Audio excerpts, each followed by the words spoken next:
Okay, in this video, I'm going to show you how to thread the machine. Now, I have two kinds of thread. I have a cone thread, like this. This is a cone thread, or a regular spool of thread.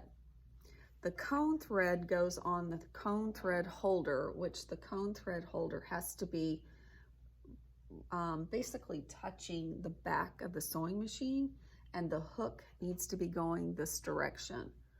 Let's see, so there it is. Okay, so it has to go there and touching the machine.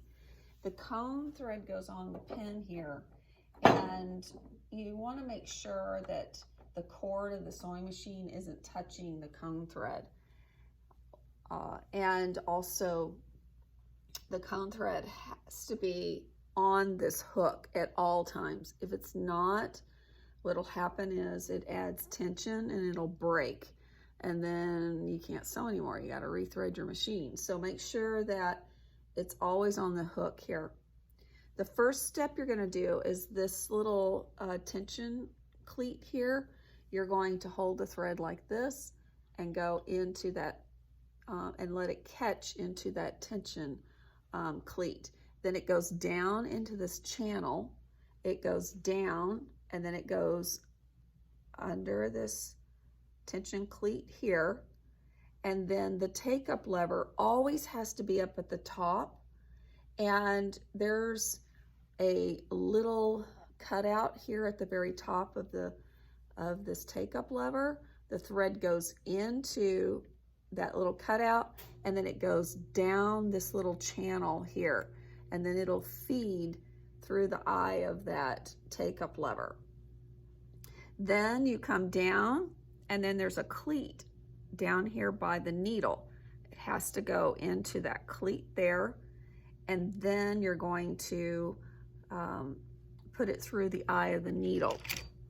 So I always make sure I trim the end of the thread, because it's frays sometimes at the end. And then what I do is I put my finger behind the needle so that I can see the hole in the needle. So once I get the thread lined up where that hole is, I move my finger out of the way, and then I'll push the thread through.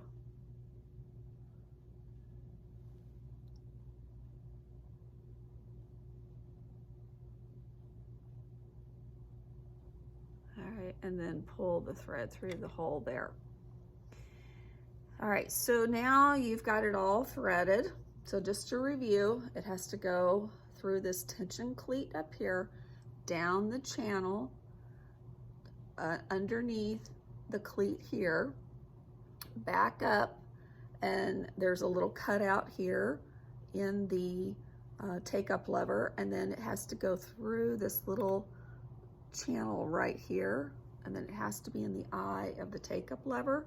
And this take-up lever always has to be at the top when you finish sewing. Then there's a cleat right here that you're gonna cleat the thread on, then put it through the eye of the needle, and now you have a tail. We have to bring up this bobbin thread to up underneath here. So how you do that is you have to hold this tail, the top thread, take your hand wheel and turn it towards you all the way down and all the way back up, and make sure the take-up lever is up here at the top. Then take this top thread and pull it, and you'll see a loop here, and you're going to pull that loop, and then you have the bobbin thread up and your top thread, and then just put those underneath the foot, and then close up the door. So the other thread that I talked about was a little tiny spool of thread. Whenever you're using the little spools of thread, that goes on that pin there. Don't put it on the cone thread holder, because the cone thread holder is only for cone thread. So that's the difference between cone thread and the little spools of thread and the locations of where you put those. Now, the other thing I wanted to show you is sometimes your needle will break. And let me see if I Actually, I'll do that in another video.